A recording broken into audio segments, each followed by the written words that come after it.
It's interesting because we spoke about this before as well. When you came here to visit me, in terms of the different training methods as well, because again, a lot of coaches tend to stick to that traditional coaching. You got to do this, you got to do that to get by and things like that. And we spoke about the different methods of, like you said, climbing.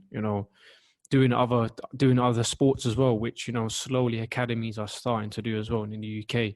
Now, do you feel like academies should do more work when it comes to that, to build the motor skills from young, rather than focusing too much on the football element? I think that's a bigger question in the sense of like where we are within society. I think that the level of physical activity, physical movement, physical literacy is going down and down in the sense of how much kids are able to do in schools, but also the lifestyle that we're living, kids are not actually playing out as much as I done, say, for example, in my younger days. And I think that is the biggest catalyst in where academies are having to do more, but and I don't think the responsibility should be put on academies because it's not something, they're not there every day. I think physical activities and physical mobility and well-being should be done on a daily basis. And where do you go on a daily basis? You go to school. And I think there needs to be an increase on the level of sporting activities, and not even just sporting activities, just activities that require movements. Needs to be increased within schools. And at the same time, I can only compare it to mine. I remember going to the youth club after school a huge amount, and I don't see that anymore. I don't see kids actually having a youth club where they can go to play football or play basketball or play table tennis or have here and there like karate lessons, to boxing, to going on some trips. And I think that these are the missed jigsaw puzzles in the system that's created a big gap where academies and athletics institutes have to pick up on.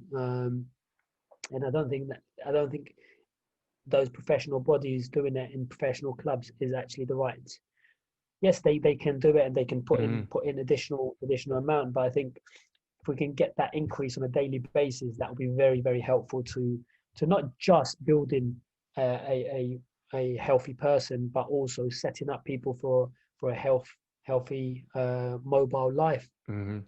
No, for sure. And even what you touched on earlier on in terms of cages, I remember growing up, like playing in the cages, 20, 30 players in the cage, and you're having to adjust your feet, or sometimes playing against older kids, you're going to get knocked down, you have to get up, you can't be seen as weak and things like that. So I feel like there's a lot of elements that we can learn from there. And I feel like, like you said, it's more so, it's the lack of activities outside of the academies or school or things like that. And I feel like, again, we're in that day and age where even things like this, so we're doing a interview online, like back in the days, you would have never thought, things like this would be operating. But it's interesting. Absolutely.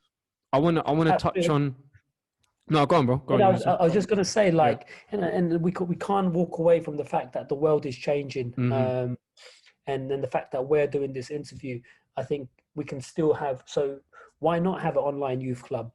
Why not have local councils putting on youth sessions, say after school, where you can sign in and you can work with someone who does karate, to someone who does filmmaking, to someone who does basketball tricks or whatever it is. I think we can't just rely on or look back on how things were, but move forward with the times and move forward with this new generation. So in that way, I think we just need to be more creative on how we engage with the new generation of people and how we go about learning. And video games, like you see those video games where you can actually be physically active. It shouldn't be through the video games as such, but can we not get those platforms included into schools that you can do at home, and you can still socialize with your friends, but you've got to do a physical activity or something like that. So yeah, those are the kind of things I think moving forward we need to be creatively adjusting. Ladies and gentlemen, that's why I said he's a man on a mission. Yeah, because look at that ideas he's just rolling through right now. So now, but you know what? It's interesting that you said that, because again, it's like sometimes we're just scared of adjusting and trying something new.